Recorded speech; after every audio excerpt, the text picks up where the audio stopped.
الحمدللہ رب العالمین والصلاة والسلام علی سید الانبیاء والمرسلین وعلی آلہ واصحابہ اجمعین۔ ناظرین کرام، محرم الحرام کی سیریز اور آج ہماری 9ویں نشست ہے۔ معزز ناظرین، محرم الحرام کا سفر اب اس مقام پر پہنچ چکا ہے جہاں کربلا کی ریت بھی گواہی دیتی ہے کہ حق اور باطل کا فیصلہ آ چکا ہے۔ آج 9 محرم الحرام ہے، وہ دن جس کی شام کو تاریخ نے شب عاشور کے نام سے محفوظ کر لیا۔ یہ وہ رات ہے جس کے بعد صبح عاشور طلوع ہونی تھی، وہ صبح جس میں نواسۂ رسول امام علی مقام امام حسین علیہ السلام آپ کے خاندان اپنے بچوں اور اپنے وفادار ساتھیوں کے ساتھ دین اسلام کی بقا کے لیے عظیم تر قربانی پیش کرنے والے ہیں۔ 9 محرم کا دن صرف ایک تاریخ نہیں بلکہ وفا، عبادت، صبر، ایثار اور حق پر ثابت قدمی کی وہ داستاں ہے جس نے رہتی دنیا تک انسانیت کو راستہ دکھایا۔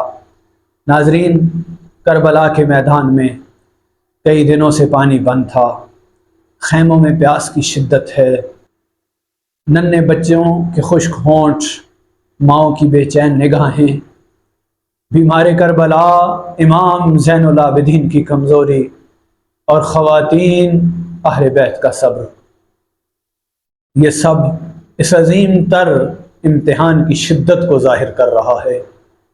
مگر دوسری جانب امام علی مقام کے خیموں میں خوف نہیں ہے۔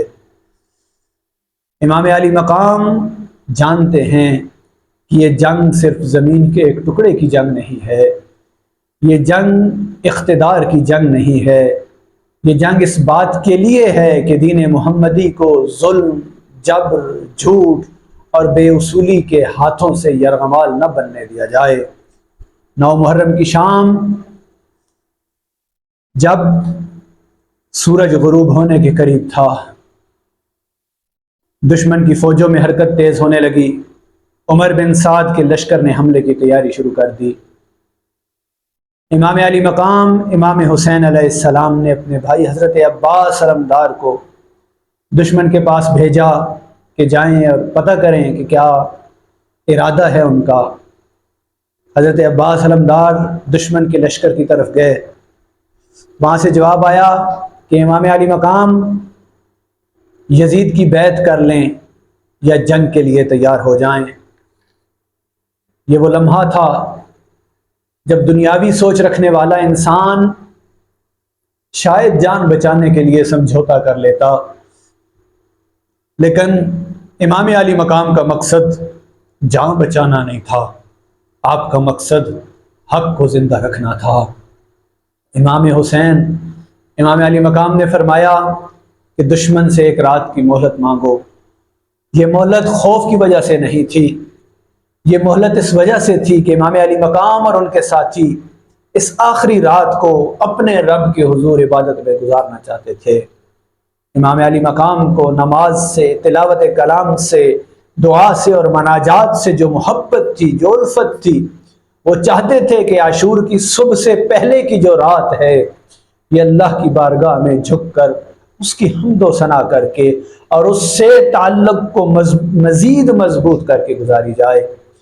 دشمن نے ایک رات کی مہلت دی اور یوں کربلا کی وہ رات شروع ہوئی جسے تاریخ شب عاشور کہتی ہے۔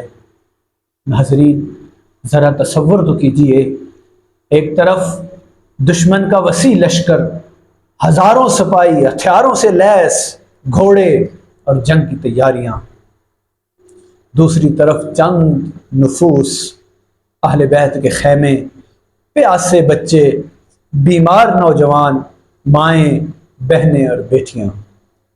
لیکن جب رات ہوئی تو امام علی مقام کے خیموں سے تلوار کی جھنکار کے بجائے قرآن کی تلاوت کی آواز بلند ہوئی، دعاؤں کی صدائیں بلند ہوئیں، نمازوں کی کیفیت بلند ہوئی، مناجات کی آوازیں بلند ہوئیں۔ تاریخ میں جب بھی شب عاشور کو یاد کیا جاتا ہے تو اس لیے یاد کیا جاتا ہے کہ امام علی مقام کے خیمے عبادت گاہ بن گئے تھے۔ کسی نے قرآن کی تلاوت کی، کسی نے نماز ادا کی، کسی نے دعا مانگی، کسی نے اپنے رب سے ملاقات کی تیاری کی۔ یہ وہ لوگ تھے جنہیں معلوم تھا کہ اگلی صبح ان میں سے بہت سے لوگ دنیا میں نہیں رہیں گے، لیکن ان کے دلوں میں خوف نہیں تھا بلکہ اللہ کی رضا پانے کی خوشی تھی۔ یہی ایمان ہے، یہی یقین ہے، یہی وہ طاقت ہے جو انسان کو حالات کا غلام نہیں بلکہ حق کا سپاہی بناتی ہے۔ اسی رات امام علی مقام نے اپنے اصحاب کو جمع فرمایا۔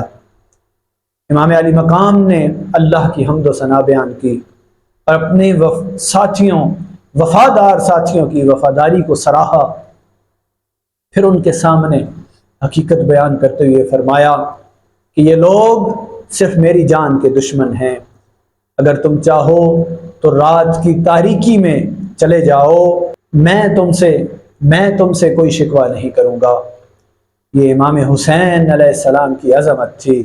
وہ اپنے ساتھیوں کو موت کے سامنے کھڑا ہونے کے لیے مجبور نہیں کرنا چاہتے تھے، وہ انہیں اختیار دے رہے تھے۔ لیکن ناظرین، اس کے بعد کا جو منظر، جب دوبارہ چراغ جلایا گیا تو جو منظر سامنے آیا وہ وفا کی تاریخ کا سنہرا باب ہے۔ حضرت عباس علمدار اپنے بھائی امام حسین علیہ السلام کے ساتھ وفاداری کا اعلان کر رہے ہیں۔ حضرت مسلم بن اوسجا، حضرت حبیب بن مظاہر اور دیگر اصحاب نے عرض کیا کہ ہم آپ کو کیسے چھوڑ کے جا سکتے ہیں؟ کسی نے کہا اگر ہمیں بار بار قتل کیا جائے، پھر زندہ کیا جائے، پھر قتل کیا جائے، تب بھی ہم آپ کا ساتھ نہیں چھوڑیں گے۔ یہ الفاظ صرف جذبات نہیں تھے، اگلی صبح سب نے اپنے قول کو خون سے سچ ثابت کر دیا۔ اسی رات اہل بیت کے خیموں میں عجیب کیفیت تھی۔ بی بی زینب سلام اللہ علیہا اپنے بھائی امام علی مقام کے ساتھ تھیں۔ بی بی سکینہ، ننھے بچے، خاندان کی خواتین سب جانتے تھے کہ صبح کیا ہونے والا ہے، مگر اس خاندان کا حوصلہ دیکھیں۔ غم تھا، آنسو تھے، جدائی کا احساس تھا، پیاس کی شدت تھی، مگر زبان پر شکوہ نہیں تھا۔ یہ وہ خاندان تھا جس نے دنیا کو سکھایا کہ مصیبت میں صبر کیا ہوتا ہے۔ 9 محرم کی رات علی اکبر بھی موجود ہیں، جن کے چہرے میں رسول خدا کی شبیہ دیکھی جا سکتی تھی۔ حضرت قاسم بھی ہیں، جوانی کی دہلیز پہ کھڑے ہیں۔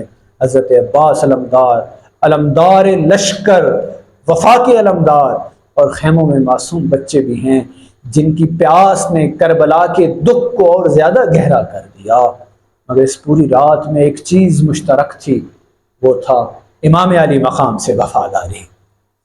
یہ وفاداری کسی دنیاوی فائدے کے لیے نہیں تھی، یہ اس لیے تھی کہ امام علی مقام حق کے امام تھے، دین کے محافظ تھے اور رسول خدا کے نواسے تھے۔ امام علی مقام کے ساتھی تعداد میں کم تھے، وسائل میں کم تھے، پیاسے تھے، محصور تھے، مگر ایمان میں بہت بلند تھے، اور تاریخ نے ثابت کر دیا کہ تعداد نہیں کردار جیتتا ہے، طاقت نہیں سچ کی فتح ہوتی ہے، تلوار نہیں اصول زندہ رہتے ہیں۔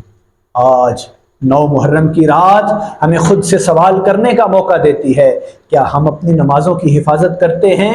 کیا ہم سچ بولتے ہیں؟ کیا ہم ظلم کے خلاف آواز اٹھاتے ہیں؟ کیا ہم کمزور، غریب اور مظلوم انسانوں کا ہاتھ پکڑتے ہیں؟ کیا ان کا ساتھ دیتے ہیں؟ کیا اپنے گھر، اپنے معاشرے اور اپنی زندگی میں امام علی مقام کے اصولوں کو زندہ رکھنے کی کوشش کرتے ہیں؟ محبت حسین صرف آنکھوں کے آنسوؤں کا نام نہیں ہے، محبت حسین اپنے کردار کو حسین کے راستے پر ڈھالنے کا نام ہے۔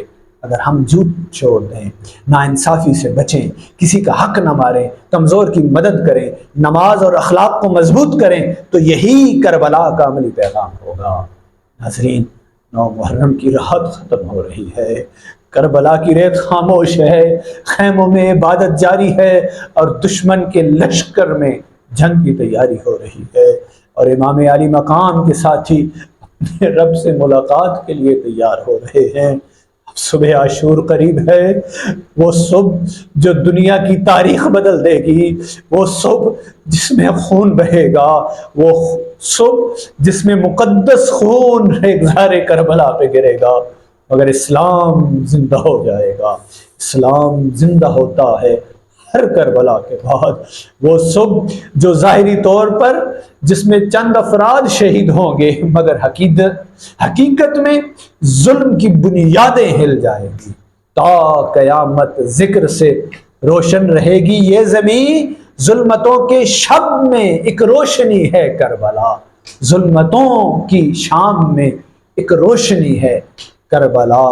9 محرم کی رات ہمیں یہ یاد دلاتی ہے کہ اندھیری رات کتنی ہی طویل کیوں نہ ہو، حق کی صبح ضرور طلوع ہوتی ہے۔ آخر میں دعا ہے، اے اللہ ہمیں امام علی مقام کی محبت اور مودت عطا فرما، ہمیں حق پر قائم رہنے کی ہمت دے، ہمیں حضرت عباس جیسی وفاداری، حضرت زینب جیسا صبر اور اصحاب حسین جیسا اخلاص عطا فرما۔ السلام علی الحسین وعلی علی بن الحسین وعلی اولاد الحسین وعلی اصحاب الحسین۔